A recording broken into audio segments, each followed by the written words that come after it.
Hello friends, welcome back to this channel. लक्ष्य तक आपके साथ डेली करंट अफेयर सेशन में बहुत ही इंपॉर्टेंट क्वेश्चंस को आज हम लोग डिस्कस करने वाले हैं, जो कल तक की सुर्खियों से बने हुए हैं।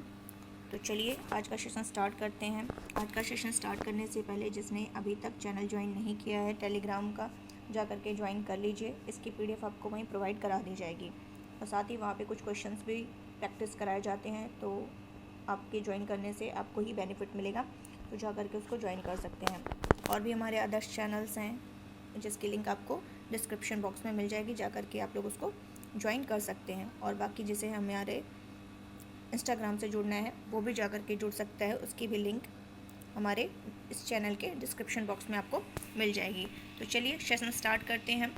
सेशन स्टार्ट करने से पहले आप लोग जो नए हैं वो चैनल को सब्सक्राइब करना ना भूलें, उसको सब्सक्राइब कर दिया करिए।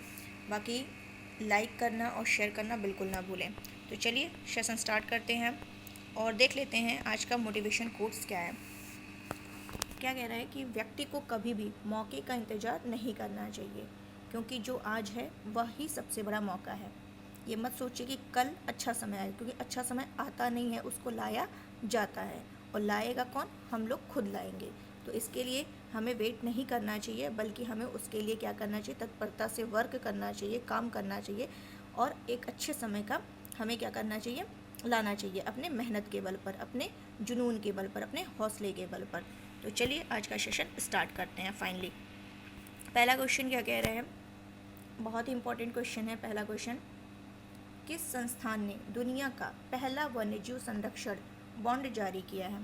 क्या क्वेश्चन कह रहा है कि किस संस्थान ने दुनिया का यानी वर्ल्ड का फर्स्ट वन्यजीव संरक्षण बॉन्ड जारी किया है? तो किसने जारी किया है? विश्व बैंक ने जारी किया, वर्ल्ड बैंक। क्लियर? ये जो बॉन्ड जारी किया गया है वर्ल्ड बैंक के द्वारा, ये क्यों जारी किया गया है? तो ये जो साउथ अफ्रीका है, दक्षिण अफ्रीका, अभी मैप में दिखा देंगे, नीचे है मैप, तो अभी दिखा देंगे स्लाइड करके, कि जो साउथ अफ्रीका है, तो यहाँ के जो ब्लैक राइनो है, ब्लैक राइनो मतलब अगर हिंदी में कहे तो काले जो गैंडे हैं, उन्हीं को क्या करने के लिए? संरक्षित करने के लिए, उनको बचाने के लिए ये जो वर्ल्ड बैंक के द्वारा ये बॉन्ड जारी किया गया। तो इम्पोर्टेंट है, इसको ध्यान रखिएगा, ताकि ये जो ब्लैक राइनो है, इन जैसे जीव का क्या हो सके? सतत विकास हो सके। तो इस बॉन्ड का, ये जो बॉन्ड वर्ल्ड बैंक के द्वारा जारी किया गया है, इसका यूज़ जो होगा, ऑलरेडी मैंने बताया दक्षिण अफ्रीका, तो जो साउथ अफ्रीका है, साउथ अफ्रीका है, इसके दो संरक्षित वन्यजीव पार्क हैं। वो कौन से हैं? दो जो वन्यजीव संरक्षित, दो संरक्षित वन्यजीव पार्क हैं, वो कौन से हैं? एक है आपका दक्षिण अफ्रीका का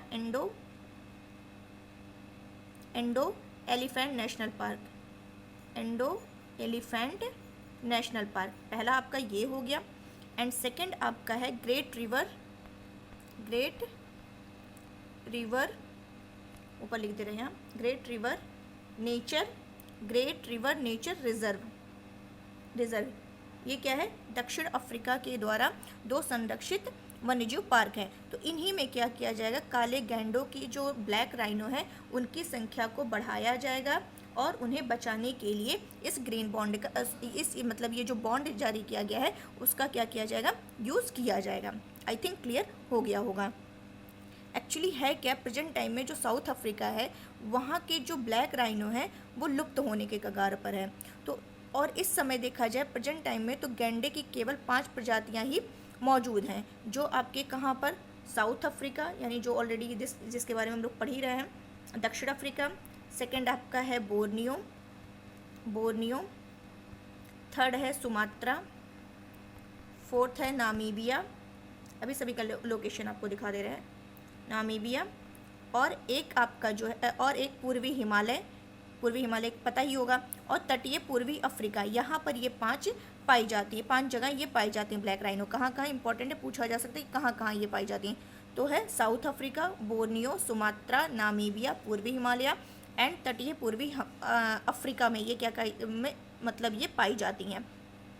तो इसी के लिए क्या किया गया है कि ये जो मतलब लुप्त होने के कगार पर है, तो इन्हीं को बचाने के लिए ये वर्ल्ड बैंक के द्वारा क्या किया गया है? दुनिया का पहला वन्यजीव संरक्षण बॉन्ड जारी किया गया है, जिस वो और उसका यूज़ किस लिए किया जाएगा, ये जो ब्लैक राइनो है साउथ अफ्रीका के, इनको बचाने के लिए, ताकि उनका क्या हो सके, सतत विकास हो सके। चलते हैं अपने नेक्स्ट क्वेश्चन की तरफ। नेक्स्ट क्वेश्चन क्या कह रहा है, विश्व रंगमंच दिवस हर साल कब मनाया जाता है। तो जो विश्व रंगमंच दिवस है, इस रंगमंच को कह सकते हैं आप, शुद्ध हिंदी हो गया तो इसको इंग्लिश में कह सकते हैं थिएटर। तो जो वर्ल्ड थिएटर डे है यानी विश्व रंगमंच दिवस है, ये हर साल कब मनाते हैं, 27 मार्च को मनाते हैं। और कौन मनाता है इसको, ITI के द्वारा। ITI के द्वारा मतलब कि I से क्या हो गया आपका इंटरनेशनल, T से थिएटर और I से इंस्टीट्यूट, इसी के द्वारा ये हर साल मनाया जाता है। क्लियर। इसकी शुरुआत भी किसके द्वारा की गई थी, इसी ITI के द्वारा की गई थी। एक्चुअली हुआ क्या था कि 1961 में, 1961 में प्रस्ताव लाया गया था, कहाँ पर, वियना में। 1961 में इसको मनाने के लिए प्रस्ताव लाया गया था वियना में, किसके द्वारा, जो वहाँ के प्रेसिडेंट थे उनका नाम था अरवी किविमा। यहाँ लिख दे रही हूँ, अरवी, एक मिनट फिर से लिख दे रही हूँ इनका नाम यहाँ पर, अरबी किविमा, इनके द्वारा ये प्रस्ताव लाया गया था और 1961 में लाया गया था। और इसको सेलिब्रेट कब से किया जाने लगा, 27 मार्च 1962 से हर साल ये मनाया जाने लगा। क्लियर। अब देख लेते हैं कि चलिए ये तो ठीक है कि 1962 से मनाया जाने लगा। और 1962 में जो पहला अंतर्राष्ट्रीय कलाकार था, एक्टर था, वो कहाँ का था, फ्रांस का था। पहला अंतर्राष्ट्रीय जो कलाकार था वो फ्रांस का था, जिसका क्या नाम था, जीन काकटे। ये जा है जीन काकटे। और अगर यही हम भारत की तरफ से देख लें कि भारत की ओर से कौन फर्स्ट कलाकार था, तो उसका नाम था गिरीश कर्नाड। गिरीश कर्नाड। तो ये ध्यान रखना इंपॉर्टेंट है। इसकी थीम क्या रखी गई है इस बार की 2022 की, तो रखी गई a culture of peace. A culture of peace. ये भी आपको क्लियर हो गया होगा। 27 मार्च को ये मनाया जाता है हर साल। तो चलिए, और भी जब आ ही गया है इम्पॉर्टेंट डे, तो और भी डिस्कस कर लेते हैं मार्च के जितने भी अभी तक के इम्पॉर्टेंट डेज थे। जैसे 1 मार्च को क्या मनाया गया, शून्य भेदभाव दिवस मनाया गया। 3 मार्च को क्या मनाया गया, विश्व वन्यजीव सप्ताह मनाया जाता है। और 2 मार्च को क्या मनाया गया, सिविल लेखा दिवस, जो इस बार की कौन से नंबर की थी, 46 नंबर की थी। 3 मार्च को क्या मनाया गया, ऑलरेडी मैंने बताया, विश्व वन्यजीव सप्ताह, जिसकी थीम क्या रखी गई थी इस बार की, पारिस्थितिकी तंत्र की बहाली के लिए प्रमुख प्रजातियों को दोबारा पाना। क्लियर। और 3 मार्च को एक और डे मनाया गया था, विश्व श्रवण दिवस। मतलब इसका क्या था कि बहरेपन को रोकना और इसके प्रति लोगों को जागरूक करना। 4 मार्च को क्या मनाया गया था, राष्ट्रीय सुरक्षा दिवस। 8 मार्च को अंतर्राष्ट्रीय महिला दिवस। और 15 मार्च को विश्व उपभोक्ता दिवस। 10 मार्च को विश्व किडनी दिवस। और 10 मार्च को इस बार मनाया गया, लेकिन जो विश्व किडनी दिवस है वो हर महीने यानी मार्च के हर मंथ में मतलब हर साल जो है वो मार्च महीने के दूसरे गुरुवार को मनाया जाता है। और नो स्मोकिंग डे जो है वो मार्च के दूसरे बुधवार को। तो दोनों एक साथ है कि गुरुवार को आप क्या मनाते हैं, विश्व किडनी दिवस, और नो स्मोकिंग डे मार्च के दूसरे बुधवार को। 16 मार्च को राष्ट्रीय टीकाकरण दिवस।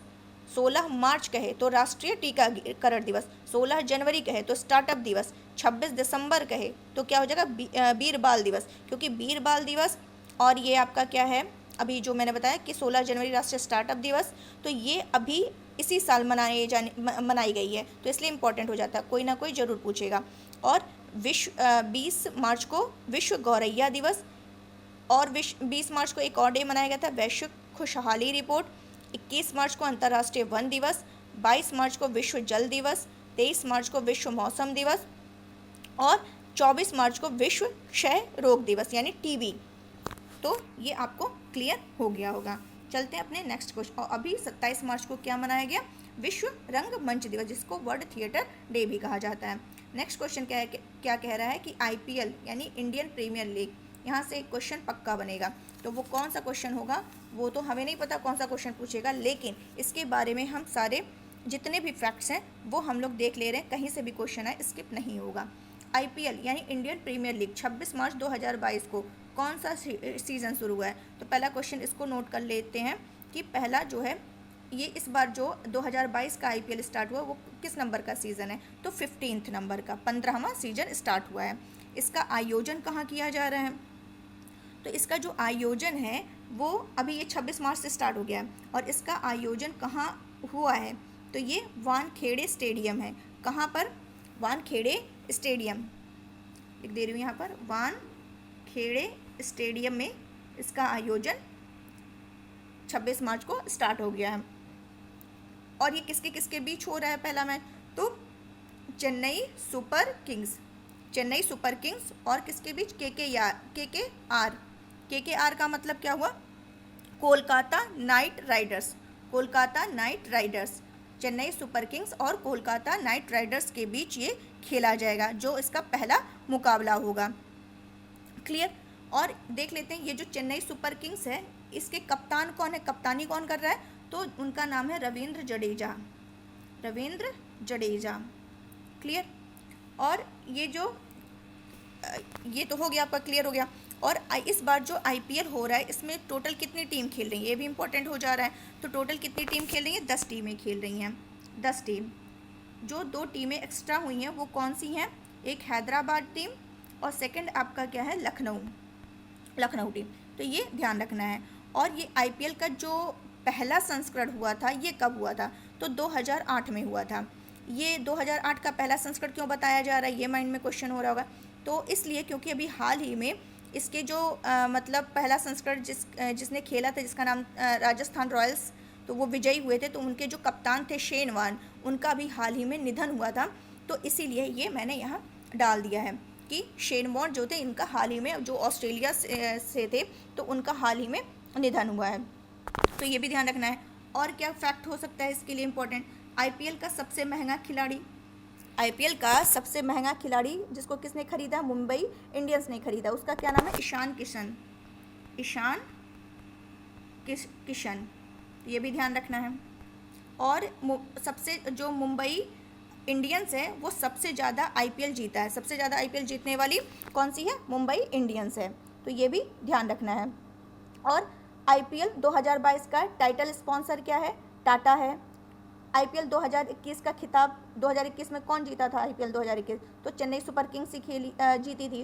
और चेन्नई सुपर किंग्स से एक और इम्पोर्टेंट क्वेश्चन है कि भारत का पहला स्पोर्ट यूनिकॉर्न कौन बना है? तो चेन्नई सुपर किंग ही बना है। तो ये भी ध्यान रखना है, बहुत ही इंपॉर्टेंट है। और जो गुजरात टाइटंस, उसकी कप्तानी कौन कर रहे हैं? हार्दिक पांड्या कर रहे हैं। लखनऊ सुपर जायंट्स की कप्तानी कौन कर रहे हैं? केएल राहुल कर रहे हैं। तो ये ध्यान रखना है, सारे क्वेश्चन बहुत ही इंपॉर्टेंट है, कहीं ना कहीं क्वेश्चन जरूर फंसेगा। तो ये ध्यान रखना है। चलते हैं अपने नेक्स्ट क्वेश्चन की तरफ, देख ले रहे हैं कि क्या कह रहा है। और हाँ, केकेआर की कप्तानी मैंने नहीं बताई। केकेआर की यानी जो कोलकाता नाइट राइडर्स है उसकी कप्तानी कौन कर रहा है? उसकी कप्तानी श्रेयस अय्यर कर रहे हैं। ये भी ध्यान रखना है। और चेन्नई की कप्तानी मैंने ऑलरेडी बता दिया कि जो ऑलराउंडर रविंद्र जडेजा हैं वो कर रहे हैं। तो चलिए ये भी आपका क्लियर, तो सारे नोट करिएगा, कहीं से कोई भी क्वेश्चन है तो स्किप नहीं होगा। नेक्स्ट क्वेश्चन हमारा क्या कह रहा है? 27 मार्च 2022 को केंद्रीय गृह मंत्री अमित शाह ने कहाँ पर integrated command and control centre ICCS, चलिए देख लेते हैं ये क्या है ICCS। तो इसका उद्घाटन किया, लोकार्पण किया। कहाँ पर किया? चंडीगढ़ में किया। कौन किया? पहले तो ये ध्यान रखना है कि किसके द्वारा उद्घाटन किया गया, लोकार्पण किया गया। तो गृह मंत्री कौन है? अमित शाह जी हैं। किसका क्या करते हैं? Integrated command and control centre का। कहाँ पर करते हैं? चंडीगढ़ में करते हैं। तो इससे होगा क्या, ये है क्या एक्चुअली? तो ये जो है, जो इसके उद्घाटन से क्या हो जाएगा, ये एक ऐसा सेंटर होगा जहाँ पर एक साथ नागरिक की जो भी होंगी, जैसे उनकी सेवाएं, सुरक्षा, यातायात अनुशासन, जो भी चीज़ें होंगी वो एक ही जगह से क्या की जाएंगी, उस पर ध्यान दिया जाएगा, नज़र रखा जाएगा। समझ में आया क्या कहा मैंने? कि एक ही मतलब अगर कोई यातायात के नियम को उल्लंघन कर रहा उससे भी संबंधित यहाँ पर हो जाएगा। विद्युत, पानी आदि समस्या समाधान जो भी होगा वो सब यहीं एक ही जगह से इसी सेंटर से क्या किया जाएगा, कंट्रोल किया जाएगा। तो इसीलिए क्या कहा गया इसका? Integrated command and control centre, मतलब एकीकृत है, एक ही जगह है जहाँ से क्या किया जाएगा, कमांड रखा जाएगा, कंट्रोल किया जाएगा। आई थिंक क्लियर हो गया होगा। अगर और भी चंडीगढ़ के बारे में फैक्ट की बात करें तो राजस्व व्यवस्था को ऑनलाइन करने वाला देश का पहला शहर कौन सा है? चंडीगढ़ है। क्या कहा मैंने कि राजस्व व्यवस्था को ऑनलाइन करने वाला देश का पहला शहर कौन सा है? चंडीगढ़ है। और मतलब कि चंडीगढ़ की जो राजस्व व्यवस्था का पूरी तरह क्या हो चुका है? डिजिटलीकरण हो चुका है। और यह देश का पहला ऐसा सिटी है, ऐसा शहर है जहां 100% मतलब कि 100% रिकॉर्ड क्या है? ऑनलाइन है। क्लियर? चलते हैं अपने नेक्स्ट क्वेश्चन की तरफ। नेक्स्ट क्वेश्चन हमारा क्या कह रहा है? राष्ट्रीय संस्कृति महोत्सव 2022 का 12वां संस्करण। तो ये ध्यान रखना कि जो राष्ट्रीय संस्कृति महोत्सव है इसका कौन सा संस्करण है? 12वां संस्करण है। और ये भी 26 मार्च 2022 को उद्घाटन किया गया। कहाँ किया गया इसका उद्घाटन? ये भी आंध्र प्रदेश में किया गया है। लेकिन आंध्र प्रदेश की का एग्जैक्ट लोकेशन क्या है? राजा महेंद्रवरम। राजा महेंद्रवरम में इसका क्या किया गया? उद्घाटन किया गया। तो ये ध्यान रखना है कि राष्ट्रीय संस्कृति महोत्सव इंपॉर्टेंट है क्वेश्चन। 2022 का 12वां संस्करण कहाँ उद्घाटन किया गया इसका? आंध्र प्रदेश के राजा महेंद्रवरम में किया गया है। चलिए ठीक है, अब ये कर दिया गया तो मतलब क्या है इसका? क्यों किया गया? तो इसके नाम से ही आपको क्लियर हो गया होगा क्या कह रहा है? राष्ट्रीय संस्कृति महोत्सव। राष्ट्रीय संस्कृति महोत्सव मतलब यहाँ पर क्या होगा? इसका उद्देश्य इसलिए है कि जो भारत की सांस्कृतिक विरासत है, भारत की जो समृद्ध सांस्कृतिक विरासत है उसको क्या किया जाएगा? बढ़ावा दिया जाएगा, लोकप्रिय बनाया जाएगा, संरक्षित रखा जाएगा। तो इसमें यही दिखाया जाएगा। और इसलिए ये महत्वपूर्ण हो जा रहा है। क्यों? क्योंकि जो आज़ादी का अमृत महोत्सव उसके तहत ये मनाया जा रहा है। तो इसकी जो इसका उद्घाटन वहीं कहाँ किया गया? राजा महेंद्रम, आंध्र प्रदेश में। किसके द्वारा किया गया? ये भी ध्यान रखना है, जो वहाँ के राज्यपाल हैं। कौन है राज्यपाल? श्री विश्वभूषण हरिचंदन के द्वारा किया गया है। श्री विश्वभूषण हरिचंदन के द्वारा आंध्र प्रदेश के जो राज्यपाल हैं उन्हीं के द्वारा इसका क्या किया गया है? उद्घाटन किया गया है। इतना क्लियर हो गया होगा। मतलब अगर इन शॉर्ट कहें तो इसका उद्घाटन क्यों किया? मतलब यहाँ क्या किया जाएगा? तो जो भारत की समृद्ध संस्कृति विरासत है उसका यहाँ पे परिचय दिया जाएगा। आई थिंक क्लियर हो गया होगा।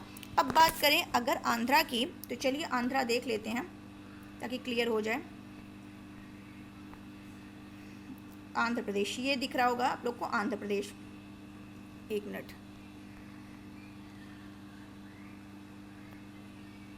ये है, ये आंध्र प्रदेश है। तो आंध्र प्रदेश जो है ये भारत के किस साइड है? ये भारत है, पूरा इंडिया है। तो ये कौन सा साइड है आपका? ये नीचे साउथ है और ये क्या है? ईस्ट है। तो आंध्र प्रदेश की जो लोकेशन है वो कौन सी है? साउथ ईस्ट है। क्लियर? तो ये साउथ ईस्ट तट पर स्थित है और क्षेत्र के अनुसार देखा जाए तो ये भारत का 7वां सबसे बड़ा स्टेट है, राज्य है। क्लियर? और देख लेते हैं दक्षिण में, आंध्र के दक्षिण में क्या स्थित है? एक मिनट छोटा कर दे ताकि क्लियर हो जाए। ये आंध्र है, तो आंध्र के दक्षिण में क्या है? तमिलनाडु है। क्लियर? और साउथ वेस्ट यानी दक्षिण पश्चिम और पश्चिम में कर्नाटक से घिरा हुआ है। ये देखिए कर्नाटक से घिरा हुआ है। ठीक है? और अगर इसका उत्तर पश्चिम में देखें, उत्तर पश्चिम और उत्तर में ये किससे घिरा हुआ है?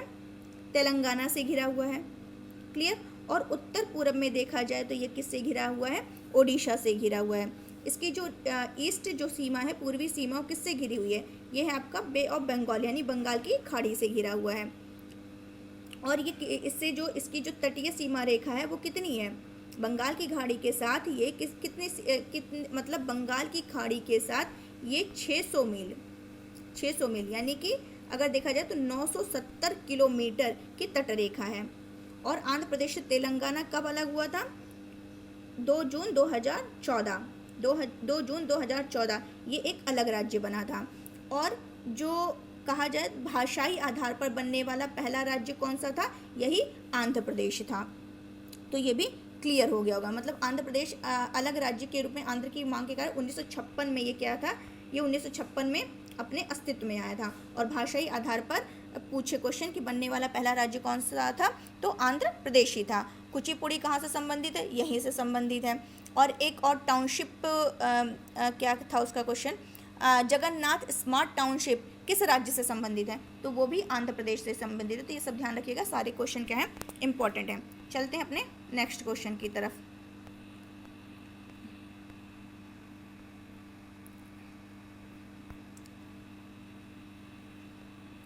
क्या क्वेश्चन है आपका? हाल ही में किस राज्य में, ये भी बहुत इंपॉर्टेंट क्वेश्चन है। एक जल्लीकट्टू और एक कंबाला, ये दोनों ही बहुत इंपॉर्टेंट क्वेश्चन हो चर्चा में पिछले साल से बहुत ज़्यादा है, तो हो सकता है क्वेश्चन पूछ ले। तो देख लेते हैं क्या कह रहा है कि हाल ही में किस राज्य में कंबाला का आयोजन किया गया। चलिए देख लेते हैं कहाँ किया गया है।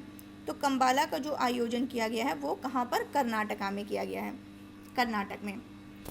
तो इसमें एक्चुअली ये है क्या? तो यहाँ पर हर साल ये मनाया जाता है और इस कंबाला में क्या किया जाता है?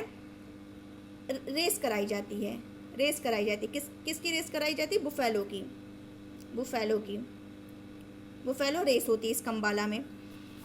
एक्चुअली हुआ क्या था, जो जल्लीकट्टू है, मैंने अपने लेक्चर में बताया भी था उस टाइम, पोंगल का जब आयोजन होता तो इसकी ये कराई जाती है। तो जल्लीकट्टू पर क्या हुआ था? प्रतिबंध लगा दिया गया था, सुप्रीम कोर्ट ने प्रतिबंध लगा दिया गया था। लेकिन एक्चुअली ये क्या है? पारंपरिक त्यौहार है उन लोगों का, तो इस पर फिर से मतलब ये कहा गया नहीं, हमें इस पर क्या कीजिए, छूट दीजिए हमें। तो कुछ रेगुलेशन के साथ इनको छूट दी गई, चलिए ठीक है आप मनाइए, लेकिन मतलब कुछ सावधानी के साथ इसको मनाना था, तो प्रतिबंध हटा दिया गया। तो अभी जल्लीकट्टू इसलिए चर्चा में था, जल्लीकट्टू भी और कंबाला भी। तो जल्लीकट्टू में सांड जो होते हैं उनकी दौड़ कराई जाती है, उनके सांड के सींग में वो बांध दिया जाता है, एक कपड़ा बांध दिया जाता है और उसी को खोलना रहता है, उसमें कुछ कॉइन्स वाइन्स रहते हैं, उसको निकाल दिया तो उसी में वो विजयी घोषित कर दिया जाता है। और इसमें क्या हो जाता है? इसमें क्या कराया जाता है? इसमें बुफेलो की रेस कराई जाती है। और वो बुफेलो की रेस जो कराई जाती है वो कैसे क्या होता है, वो सारी चीज़ें अभी हम एक एक करके बता रहे हैं। तो वही मैंने बताया कि जल्लीकट्टू पर प्रतिबंध लगा दिया गया था। तो और भारतीय उसका क्या नाम है, एक बोर्ड है, ये ध्यान रखिएगा, बता रही हूँ, एक मिनट, भारतीय पशु कल्याण बोर्ड।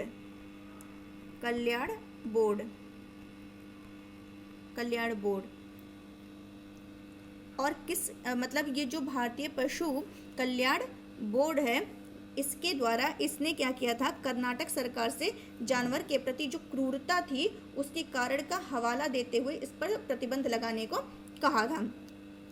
और पशु क्रूरता एक्ट, ये भी ध्यान रखना है, ये भी इंपॉर्टेंट है, पशु क्रूरता एक्ट 1960 के तहत, किसके तहत? पशु क्रूरता 1960 के तहत। अभी जो हुआ, चलिए ये तो मैंने आपको बता दिया, ये अलग से फैक्ट था आपका, इम्पोर्टेंट था, इसलिए उसको भी ध्यान रखिएगा। और चलिए अब कंबाला को देख लेते हैं। तो ये जो कंबाला है, इसका इस बार कौन सा संस्करण मनाया गया है, आयोजन किया गया? 5वां संस्करण था। तो ये 26-27 2 दिन चला है। और कहाँ पर? बांगरा कुलूर है, कर्नाटक का एक लोकेशन है जिसका नाम है बांगरा कुलूर, गोल्ड फिश सिटी के मैदान में ये आयोजित किया गया। तो इतना ज़्यादा डिटेल नहीं जानना है, बस ये जानना है कि कंबाला कहाँ है, कर्नाटक में, इतना। और ये हर साल मनाया जाता है, इसका कौन सा संस्करण था ये ध्यान रखना है, 5वां। और जो मैंने एक्ट बताया वो भी ध्यान रखना है। और ये जो होता है, ये इसमें होता क्या है? तो मैंने बताया कि बुफेलो की रेस होती है। और इसमें जो दक्षिणी कन्नड़ है और जो उडुपी जिला है, वहाँ के जो तुलुआ जमींदार होते हैं, स्थानीय तुलुआ, एक मिनट यहाँ लिख दे रही हूँ, तुलुआ जो जमींदार होते हैं उन्हीं के द्वारा ये आयोजित की जाती है। और इस रेस का आयोजन जो होता है वो कहाँ होता है? धान के खेत में होता है, धान के खेत में होता है। एक जो प्लेस होता है, एक स्थान होता है जहाँ पे क्या होते हैं? कीचड़ युक्त वो स्थान होता है। और उसी धान के खेत में इनका क्या किया जाता है? रेस कराया जाता है। और किसान क्या करते हैं? कोड़े मारते हुए इनको भगाते हैं। और जो जीत जाता है उसको चांदी और सोने के इस तरीके के सिक्के दिए जाते हैं। तो ये पूरा स्टोरी था जो कि मैंने बता दिया। और क्यों ऐसा किया जाता है, क्यों इसका आयोजन किया जाता है? अच्छी फसल के लिए किया जाता है। तो चलिए ये ध्यान रखना है। और भी कर्नाटक का नाम आया, तो कर्नाटक में मैंने कुछ दिन पहले बताया था, दिशांक ऐप कहाँ लॉन्च किया गया? कर्नाटक में ही किया गया है। किसके लिए? तो भूमि रिकॉर्ड को क्या करने के लिए? डिजिटल करने के लिए। तो ये वहाँ पर लॉन्च किया गया, ये भी ध्यान रखना है। चलते हैं नेक्स्ट क्वेश्चन की तरफ। किस नौसेना कमान के द्वारा एक अपतटीय सुरक्षा अभ्यास प्रस्थान का आयोजन किया गया है? प्रस्थान, तो प्रस्थान का कहाँ किसके द्वारा किया गया? पश्चिमी नौसेना कमान। तो कैसे याद रखेंगे? प्रस्थान पश्चिमी, पश्चिम की तरफ क्या करना है? प्रस्थान करना है। पश्चिम की तरफ क्या करना है? प्रस्थान करना है। तो इससे आपको याद हो जाएगा। तो ये मुंबई से थोड़ी दूरी पर स्थित है, वहीं पर क्या किया गया है? इसका आयोजन किया गया। और इसका ये जो आयोजन है अपतटीय सुरक्षा अभ्यास, ये हर 6 माह पर इसका आयोजन होता है, हर 6 महीने पर इसका आयोजन होता है। क्यों होता है? तो अपतटीय सुरक्षा को सुनिश्चित करने के लिए। क्लियर। जैसे और यहाँ पर क्या किया गया, जो आतंकवादी घुसपैठ, बम विस्फोट और क्या कहते हैं बड़ी तेल रिसाव, सामूहिक निकासी, इन सभी जैसे आपात स्थिति जैसे क्या किया गया है यहाँ पर अभ्यास किया जाता है। तो ये भी क्लियर हो गया होगा। और इसमें ये देख लेते हैं। और तो ये आयोजन किसके लिए किया जाता है, जब यहाँ पर लिखा हुआ है कि अब तटीय सुरक्षा यानी तट की सुरक्षा के लिए, तट की सुरक्षा के लिए इसका आयोजन किया जाता है। तो ये क्लियर हो गया होगा। और सुरक्षा कवच अभी मैंने बताया था सैटरडे के लेक्चर में कि सुरक्षा कवच क्या है। तो सुरक्षा कवच किन दो सेना के बीच किया गया, एक भारतीय सेना के द्वारा और दूसरी महाराष्ट्र पुलिस के द्वारा इसका आयोजन किया गया था। क्या बताया था मैंने, सुरक्षा कवच। सुरक्षा कवच याद आ गया होगा जिसने देखा होगा। सुरक्षा कवच कहाँ किया गया था, पुणे में किया गया था, पुणे में। तो ये भी ध्यान रखना है, किसके लिए, आतंकवादी गतिविधियों को रोकने के लिए। एक और बता रही हूँ, पश्चिमी लहर। पश्चिमी लहर ये किससे संबंधित है, तो ये भी नौसेना अभ्यास है। पश्चिमी लहर क्या है, नौसेना अभ्यास है। कहाँ का है, पश्चिमी घाट किया जाता है ये भी, तो ये भी ध्यान रखना है। चलते हैं नेक्स्ट क्वेश्चन की तरफ। टीबी रिपोर्ट 2022 के अनुसार भारत में वर्ष 2021 में टीबी के मामले में वर्ष 2020 की तुलना में कितने % की वृद्धि हुई है। तो 2020 से लेकर के जो 2021 है, 2021 है, यहाँ पर कितने % की वृद्धि हुई है, 19% की। कितने % की हुई है, 19% की है। तो इंडिया टीबी रिपोर्ट अभी जारी की गई है। किसने जारी किया है ये ध्यान रखना है, जो हमारे स्वास्थ्य मंत्री हैं। कौन है स्वास्थ्य मंत्री, मनसुख मंडाविया। मनसुख मंडाविया। अब इसको जिसको नहीं पता है कैसे याद कर सकते हैं, स्वास्थ्य मंत्री यानी अगर मन सुखी है तभी स्वास्थ्य क्या है, सुखी है। तो इस तरीके से याद कर सकते हैं कि मनसुख मंडाविया है स्वास्थ्य मंत्री। तो इन्हीं के द्वारा ये जारी किया गया, जिसमें ये बताया गया है कि 2020 से लेकर के 21 में कितनी बढ़ोतरी हुई है टीबी पेशेंट के लिए, 19% की हुई है। क्लियर हो गया होगा। अगर बात करें कि 2019 से 20 के बीच, तो तपेदिक के कारण जो डेथ रेट थी उसमें कितने % की वृद्धि हुई थी, 11% की। और वो तो मैंने बताया 2019 से 20, और अभी 2020-21 के बीच 19%। दोनों याद रखना है कहीं लिखने के लिए, ये जो आंकड़े हैं जरूरी होते हैं। तो चलिए और देख लेते हैं। तो ये जो ग्लोबल टीबी रिपोर्ट है, ग्लोबल टीबी रिपोर्ट, तो अभी क्या कहते हैं कि जो पिछले दशक में राष्ट्रीय क्षय रोग उन्मूलन कार्यक्रम स्टार्ट किया गया था। क्या नाम है उसका, NTEP यानी कि नेशनल ट्यूबरक्लोसिस एलिमिनेशन प्रोग्राम। इसके तहत क्या ये स्टार्ट किया गया था। तो ये भी ध्यान रखना है कि ये है क्या। तो इसके लिए, इसी को रोकने के लिए, इसी के तहत इलाज करने के लिए ये प्रोग्राम स्टार्ट किया गया था। और एक और स्टार्ट किया गया था, निक्षय पोषण योजना। निक्षय पोषण योजना, निक्षय पोषण योजना। तो क्षय तो किसका करना है, क्षय रोग का करना है। तो ये भी किससे संबंधित है, टीबी से ही संबंधित है। और 24 मार्च को भी मैंने बताया भी था लास्ट सैटरडे को कि 24 मार्च को क्या मनाते हैं, टीबी दिवस मनाते हैं, विश्व टीबी दिवस। और जो इस बार की थीम रखी गई थी क्या, invest to and save lives. तो ये क्लियर। और हाँ, कुछ और फैक्ट्स बता देते हैं कि जो 19% की जो वृद्धि हुई है, इसमें सबसे ज़्यादा वृद्धि कहाँ देखने को मिली है, सबसे ज़्यादा मामले कहाँ देखने को मिले हैं टीबी के, तो वो है दिल्ली। और सेकंड कहाँ पर है, राजस्थान। और सबसे कम कहाँ देखने को मिला है, गुजरात। यानी गुजरात में 137 प्रति लाख मतलब 1 लाख में 137। तो ये गुजरात में सबसे कम, दिल्ली सबसे ज़्यादा, एंड सेकंड पे जो है राजस्थान है। चलते हैं नेक्स्ट क्वेश्चन की तरफ। किस देश ने हाल ही में ह्वांगसोंग 17 मॉन्स्टर मिसाइल का परीक्षण अभी हाल ही में किया है। तो किसने किया है, नॉर्थ कोरिया ने किया है। किसने किया है, ये नॉर्थ कोरिया के द्वारा ये किया गया है। तो चलिए ठीक है, देख लेते हैं इसके बारे में। तो ये जो है आपका नॉर्थ कोरिया, ICBM, एक मिनट, ICBM, जिसको क्या कहते हैं, इंटर कॉन्टिनेंटल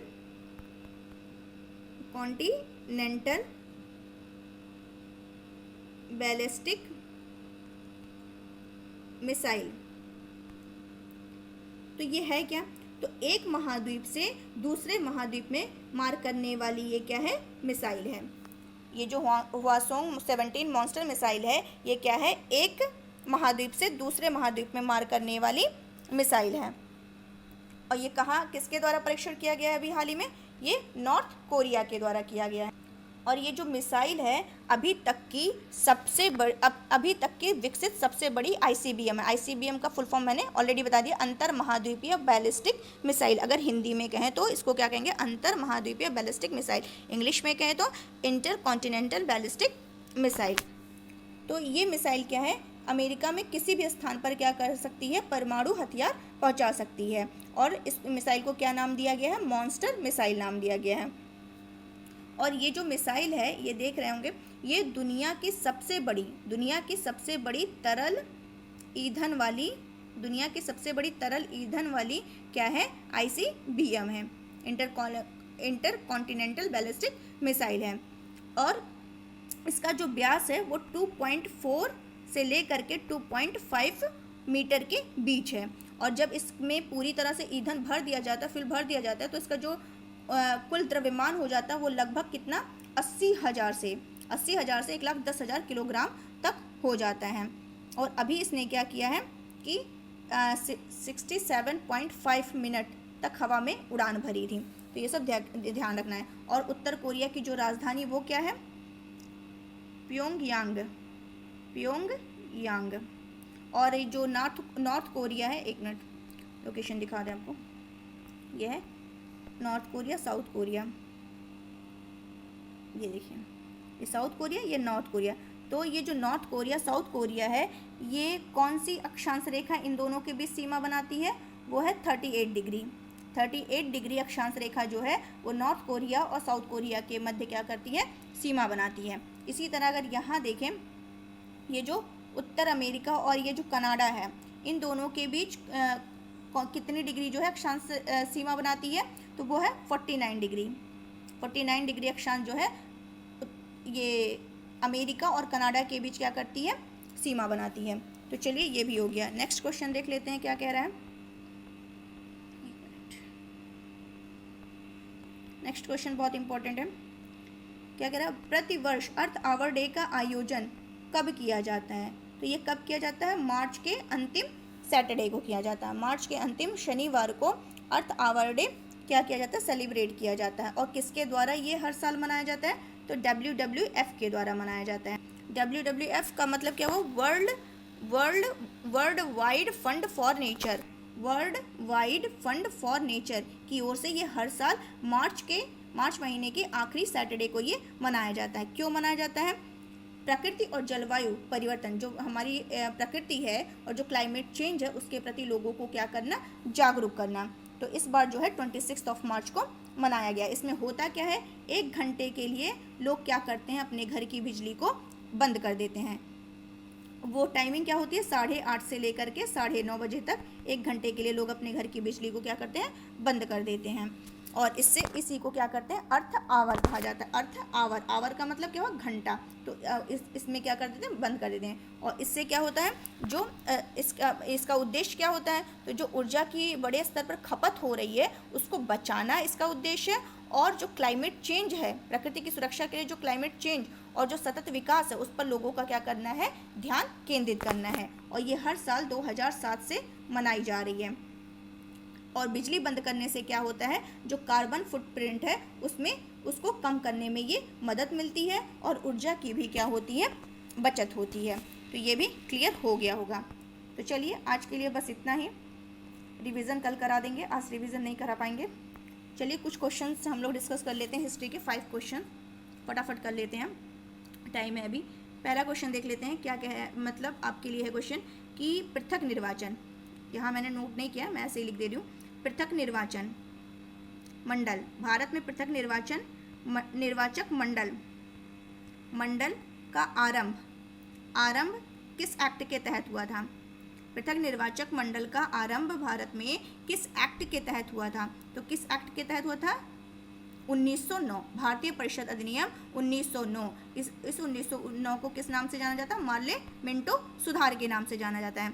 तो इसी के द्वारा क्या हुआ था, ब्रिटिश भारत में सांप्रदायिक प्रतिनिधित्व की व्यवस्था की गई थी, जिसके तहत क्या था, जो मुसलमान थे उनके लिए पृथक निर्वाचक मंडल की व्यवस्था करना था।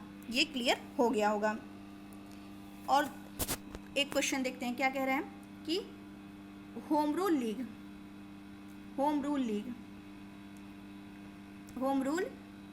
लीग के स्थापना में किसका योगदान नहीं था? तो ऑप्शन दे रहे हैं, पहला है बीजीटी यानी बाल गंगाधर तिलक, सेकंड है एनी बेसेंट, थर्ड है M Subramaniam Iyer and fourth है टीएस अलकॉट। तो किसका इसमें योगदान नहीं था? अलकॉट का नहीं था। क्यों नहीं था, चलिए देख लेते हैं। इसमें आपको पता होगा बीजी तिलक का था, एनी बेसेंट का था, और इनका एम सुब्रमण्यम अय्यर का भी था। एम सुब्रमण्यम अय्यर जो है वो एनी बेसेंट के होम रूल लीग आंदोलन की स्थापना से संबंधित थे, एनी बेसेंट के। और ये जो अलकाट हैं वो अलकाट होम रूल लीग से नहीं बल्कि किससे संबंधित थे? थियोसॉफिकल सोसाइटी से संबंधित थे। अलकाट महोदय जो थे वो थियोसॉफिकल सोसाइटी से संबंधित थे। और एनी बेसेंट ने क्या किया था? तिलक ने जो होम रूल लीग स्टार्ट किया था, तिलक ने उन्होंने स्टार्ट किया था अप्रैल 1916 में होम रूल लीग। और एनी बेसेंट, और ये क्या नाम है इनका, एनी बेसेंट ने कब से स्टार्ट किया था? ये था सितंबर 1916 में। तो ये ध्यान रखना है। और इन्हीं के साथ कौन थे? एम सुब्रमण्यम थे। और क्वेश्चन देख लेते हैं क्या कह रहा है। स्वराज्य आम जनता के लिए होना चाहिए, केवल वर्गों के लिए नहीं। इस प्रसिद्ध सूत्र की घोषणा किसने की थी? फिर से बोलें कि स्वराज आम जनता के लिए होना चाहिए, केवल वर्गों के लिए नहीं। ये किसने कहा था? तो फर्स्ट ऑप्शन है CR दास, सेकंड है राजगोपालाचारी, थर्ड है मोतीलाल नेहरू एंड फोर्थ है गोपीनाथ साहा। तो किसने कहा था? राजगोपालाचारी ने कहा था कि स्वराज आम जनता के लिए नहीं, केवल वर्गों के लिए, मतलब स्वराज आम जनता के लिए नहीं होना चाहिए, केवल वर्गों के लिए नहीं। तो ये किसने कहा था? श्री राजगोपालाचारी ने कहा था। उनका मानना था कि स्वराज जन सामान्य के लिए होनी चाहिए, ना कि केवल कुलीन और अभिजात्य वर्ग के लिए होनी चाहिए। ठीक है, नेक्स्ट क्वेश्चन क्या है? गदर क्रांति छिड़ने का सबसे महत्वपूर्ण कारण क्या था? तो सबसे महत्वपूर्ण कारण क्या था? प्रथम महायुद्ध का शुरू होना। ठीक है, स्वराज्य मेरा जन्मसिद्ध अधिकार है, ये ऐसे लेकर रहूँगा। ये तो बहुत इजी क्वेश्चन है, सबको पता होगा, बाल गंगाधर तिलक। तो ये, और एक और क्वेश्चन है, लास्ट ये डिस्कस करेंगे। किसने ऑल इंडिया